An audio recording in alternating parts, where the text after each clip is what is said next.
in 2009, and that was really the beginning of a new start in life for me. It's probably not uncommon for people who have cancer to say something like that, but it really started to change me. I realized how little I knew about my own health. When I knew that 1 in 6 men were being diagnosed with prostate cancer in their lifetime, which is more than women are going to be diagnosed with breast cancer in their lifetime, but most men don't know jack about it. They don't know anything about it, and I was no different. The other thing is, more than half of those men are going to be African American men. So, being an African American man, I'm really shocked that I didn't know anything about it. Really disturbing. Well, like I said, I'm fine now, but that was the beginning of a new start for me.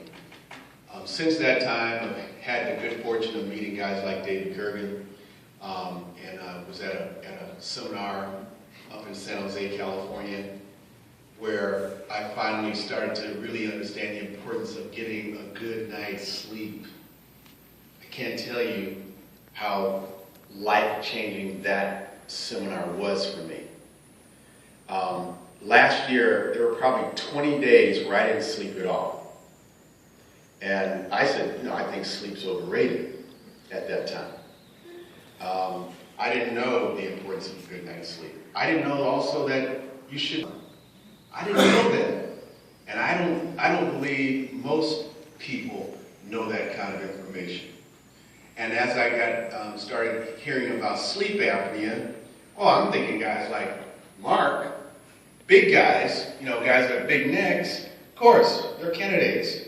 But 17 inches, my little pencil neck is 17 inches. So I gotta, be weary of that. But at that same seminar, I found out that kids could have it, women could have it, skinny people could have it. So there's a lot of education that is not going on that needs to change. And this effort that, through the Pro Player Alliance, is kind of helping to use football players, or athletes should say, because it's not always going to be football players, to spread the word about the importance of a good night's sleep, the importance of finding out if you have sleep apnea. Diabetes runs in my family, type 2. My brother, I know, has sleep apnea. Now, here's the weird thing. I know my brother has sleep apnea because I've been in the room when he's been sleeping and wrestling with it. Have I told my brother he needs to get an assessment? Does he need to get help? Yes. Has my brother done it? No. I think this last week, or this week, I guess it was earlier this week, Dr. Eli gave a simple little test that I can't wait to see my brother to give him this test.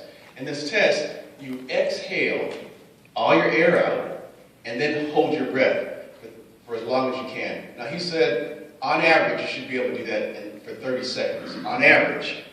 I could do it only like 15 seconds. But then he said something that was really important and really hit home with me, especially when he was talking about Mark. He says, those are episodes. That's what's happening in your body. And so I'm going, wow, well, I have mild apnea. Mark, when he first got diagnosed, he was having like 52 episodes an hour.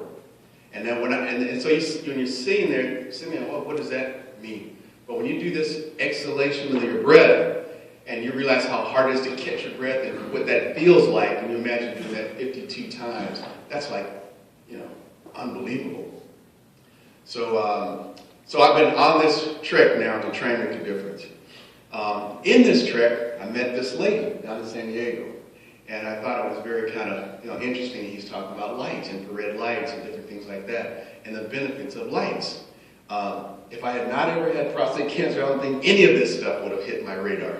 But now it all is. And so I met this woman who has she got a utility patent, an FDA-approved product that has a very unique light, stronger, cheaper, and all that, and she's got FDA approval to sell it, but through only to doctors really, because I think you have to have a prescription to buy it. And so I just found that out. I'm excited about it. I'm still learning about it. I'm not, technical enough to tell you all the benefits of it. But I had a friend, you probably have heard of him, a guy named Bill Walton.